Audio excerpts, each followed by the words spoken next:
So, yeah.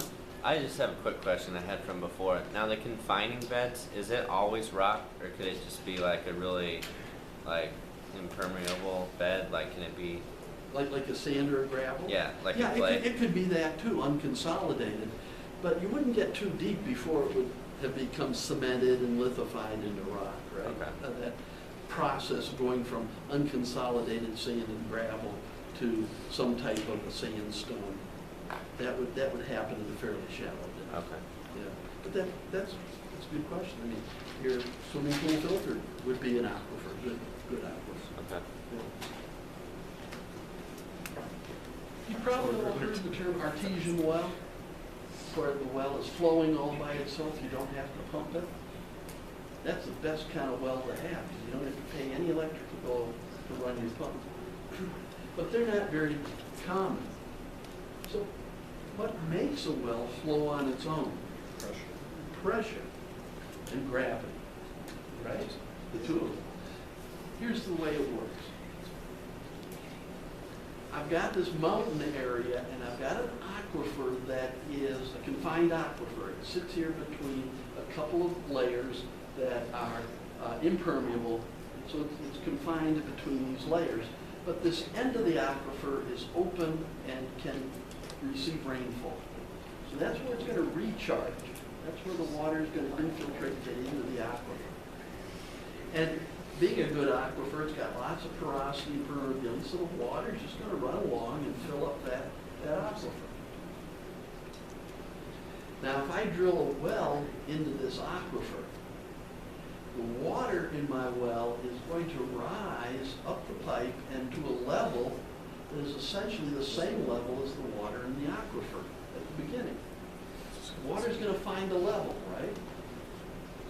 So even though I've got something in between, the water at this end of the system and the water at this end of the system are going to be at the same level. If I take a U-shaped glass pipe and start filling it at one end with water, the water is going to rise at both sides level, right? So that's what's happening here. Now, there's a little friction in the system. So as I move away from this recharge area, it's not going to make it quite as high as back at the recharge. So this level is actually going to get a little lower the more I move away. But this is the level that water has the potential to move up to the level. All right? So we call that a potentiometric surface. This is exactly how your faucet in the house works, why you can turn on the faucet and water gushes out. It's because you've got pressure driving it, and the water is simply rising to its potentiometric surface in your house. Those big, ugly water tanks, they call them a standpipe. They pump water from the ground up into this standpipe, and that now becomes the level of potentiometric surface. That's the recharge level back there. And then as water is moved along the pipes to the houses, that potentiometric surface is going to decrease the further you get away. So eventually, you're going to have great pressure in these first few houses, because look at the differential here between how far it has to come up there. It could go all the way there. So good pressure there. By the time I get out here at the very end of that subdivision, pressure maybe not so good, because the potentiometric surface is right there. So when you get to the end of the line, to help with the pressure, what they'll do is they'll decrease the diameter of the pipe a little bit. And by decreasing the diameter, it's going to increase the velocity of the water through the cross-section. Remember, Q equals VA, our little formula for rivers? Same thing for pipes. So by the time you get to the end of the system, you might still have pressure, but you don't have the quantity of water because the pipe's gotten smaller. And then finally they just kind of go, that's it. At this point, it's not going to be very good. We just need to put in a new standpipe and start the next subdivision. So you see these standpipes around, and they're usually built up on hills. I mean, you know, why, you wouldn't want to build it in the valley, right? Kind of defeats the purpose. So get it up as high as you can to start with. So, there you go. Here's a case where you've got an artesian well. Well, there's the potentiometric surface right there, isn't it? So, this guy would be standing with the potentiometric surface all along here. That's it, where he is. So that would be great. And with a lot of oil wells, we see that kind of thing happen. And we see gas pressure, but as that all kind of ends, then it, you know, the pressure drops, the oil goes below the potentiometric surface, and then you have to put a pump on the well. And now, in most cases, you start pumping the well in. Okay, as I start pumping this water out of this aquifer, that means that the permeability's got to allow the water to move between the grains and travel and get to the pipe that I put into the aquifer, into the well. But I got this well that's, you know, it's a 3-4 inch pipe, man. I can pump a lot of water out of that pipe pretty fast. Faster than the water can make it through the permeability to get there and refill it. So a lot of times we'll do what we call a drawdown test on the well. We'll pump it, see how fast the water level goes down, and it tells us how fast the water can flow through the aquifer to get to the well. Now, that's kind of important, because if you pump it too fast, a couple things are going to happen. Let's start with the water table here. And I start pulling out water. Well, the water right by the well can get to it pretty fast. The water further away, it's going to take longer. Further away, even longer. So what the water table is going to end up doing is it's going to look like this. I'll have kind of sucked out the water right by the well. And it's working to come into the well. But I've got this, what we call a cone of depression around the well. Now if I stop pumping the well, the water's going to keep moving into the well, and that cone of depression will go away as the water table flattens out again. But what if I just keep pumping? I just keep sucking the water out of there as fast as I can. Well, eventually I'm going to lower the water table. And if I do it long and hard enough there, the water table is going to be below the depth of my well, and my well goes dry.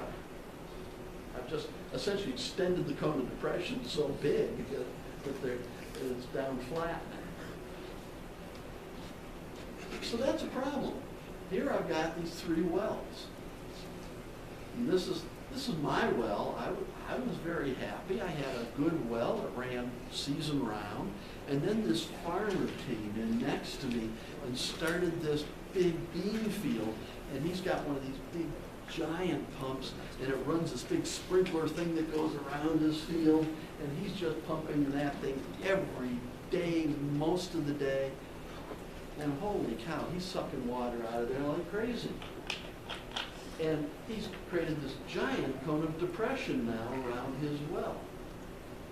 Well, my neighbor's still okay. He's still getting water. He's further away. The cone of depression hasn't kind of really impacted him too much. He's still out on the edge. So look what it did to my well. That cone of depression got so big and came down so low that it's now below the bottom of my well. And my well's gone dry. So should I go over to that farmer and say, hey buddy, you just made my well go dry. You need to pay to deepen my well. You go break his pump. Go break his pump, yeah. I could. Send Uncle Guido from Chicago on over there. So his pump wet, yeah. Well, I could. That probably wouldn't be the best way to do it, though. Get it I'd done probably quick. become a convicted felon for one reason or another, and that's not good. So maybe we could work out a deal that maybe he wouldn't pump that well so hard and he'd let it recover, and the cone of depression wouldn't get so big. That would be good, because then, you know, if it wasn't quite so big, if the cone of depression kind of only came down to there, well, then, you know, I'd have water too. maybe he'd be a nice guy, and he'd say, yeah, okay, yeah, fair enough, you know, get off my back and leave me alone. I'll deepen your well for you, it won't be too much, and he'll drill the well deeper for me. Do I have a legal leg to stand on? No. Even though I was there first, the rule is whoever gets the water first gets it. It's the rule of capture, and that's the way most states work. All right. In Colorado, water law, get a hydrology degree, and then get a legal degree in water law, and go practice in Colorado, and you'll have a very happy life. Because in Colorado, water isn't for drinking, it's for fighting over. And they take it pretty seriously. There are this is where a lot of water law seems to get written, is out in the southwest part of the United States. Okay, so I've got this cone of depression problem. That's just my well going dry and me lucking out. And here's another case. I've got this house, I've got my septic system, and the septic system put leachate out into the ground, and of course some of that gets into the groundwater. The groundwater is moving. You know, wherever it's high, it has more pressure. So it's going to move from the high pressure area to any place where it's lower. Just like water flows downhill on the surface, it's going to do that underground. So the water is going from high pressure, high areas, high water table areas, and flowing in the direction where it's low pressure or lower level of groundwater. So there's a flow direction. And here you can see with this groundwater, the flow direction, it's a little higher over here than here. So it's flowing along over this way to the left. Any of the leachate from my septic system is going that way away from my property. But again, here's the bean field guy, and he's got this pump now, and the cone of depression is getting real big, and look what it's done to the flow direction of the groundwater. Now instead of being away from my property, it's going under my property, more toward his cone of depression, trying to make up for that lower groundwater level there. So look what's happened. Here's my well. Not only did it first kind of get to the point where it went dry, but even before that, it started to become contaminated because the groundwater flow direction changed. All the leachate from my septic system was now flowing to my well. Ooh, that's not good. So this guy with his cone of depression has caused a couple of problems. So true or false? The cone of depression is caused by seasonal variations of the water table.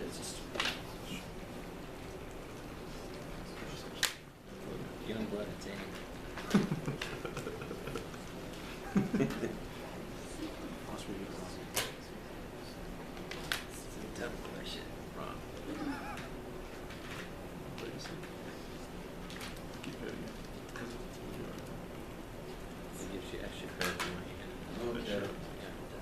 The answer is false. No, well, you know, the seasons can affect it a little bit as the water table goes up and down a little bit, but it's basically being caused by well withdrawal from the well. So it's just you're pumping the well too hard. You need to let the water table recover a little bit. Well, you're all familiar with geysers like Old Faithful. And what we're seeing there is a cavern system full of water. And that cavern system is getting heated. It's in an active tectonic zone. It's heating up. And as that water heats, it starts to expand, and some of the water kind of bubbles out. And now you've got less water, less pressure on top of the water. And it gets to a point now that water can just flash into steam because it doesn't have the pressure holding it back. And when it does that, that's when it erupts as a geyser. The cavern empties, The geyser stops because it's empty. Now groundwater moves back into the caverns. It takes a while for it to heat up, and the process repeats. Now it's going to happen on a pretty regular basis because the heat flow is pretty constant, the cavern is the same size, and as long as the groundwater is flowing at about the same rate refilling the cavern, you're going to see this thing's going to happen on a pretty regular basis. Old Faithful erupts about every 60 minutes. Only it changes seasonally a little bit. When it's really wet, the caverns fill a little faster. When it's really dry, a little slower. So you're going to get a little seasonal variation.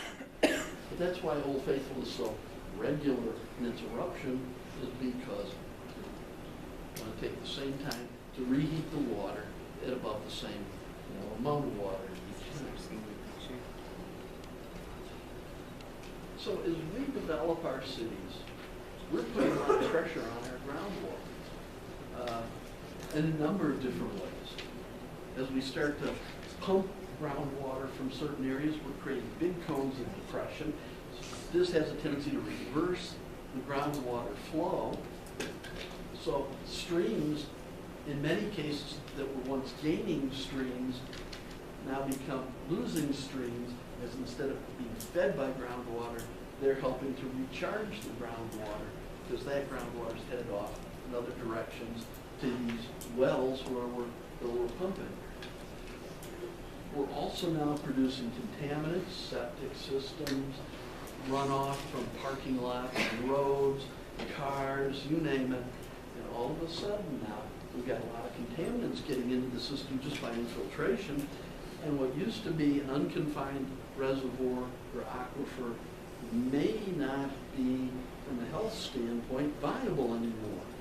Just like my issue in Battle Creek, where we had to go down to the second level aquifer under the confined layer. There's a good thing there's a third one there too, but it drives the cost up now to take care of wells as they have to go deeper and it's more to maintain. Or you can go to the extreme of Venice, Italy. They basically built this on a swamp. And as the swamp compacted, and as they drew out groundwater, which accelerated that compaction, the city basically sank. And what you see in Venice today, for the most part, the buildings here at sea level, those are the original second stories of those buildings. The third stories are now the submerged basements to those buildings. And that process is still continuing. Well, here are a couple of examples a little closer to home. This is the San Joaquin Valley in California. San Joaquin Valley is big truck farming. This is where we used to get all our carrots and lettuce and everything. Now they're mostly coming from Mexico and South America. But as they pumped the groundwater out to irrigate these truck farms, the ground began to compact and subside. The water in the pores helped hold everything up. And as you took the water out, that porosity crushed and collapsed. And you can't just pump water back in and re-expand it. It doesn't happen. Once it's crushed and collapsed, it's pretty much done. And they continued to do that. And in 1925, that was the level of the ground. And then withdrawing groundwater at the rate that in 1977, that's the ground level. And now it's even worse. And for the most part, they've had to stop truck farming in many parts of the San Joaquin just because of the subsidence issue. Here's the other little side part of that. As you pump this groundwater, it has a lot of dissolved minerals in it, salts. So by putting all this groundwater all over the surface, you're also distributing all these salts all over the surface. And as the groundwater infiltrates, it evaporates, the salts get left behind. And over time, these salts accumulate. And it accumulates to the point where the salts poison the ground and you simply can't grow things there anymore. And this is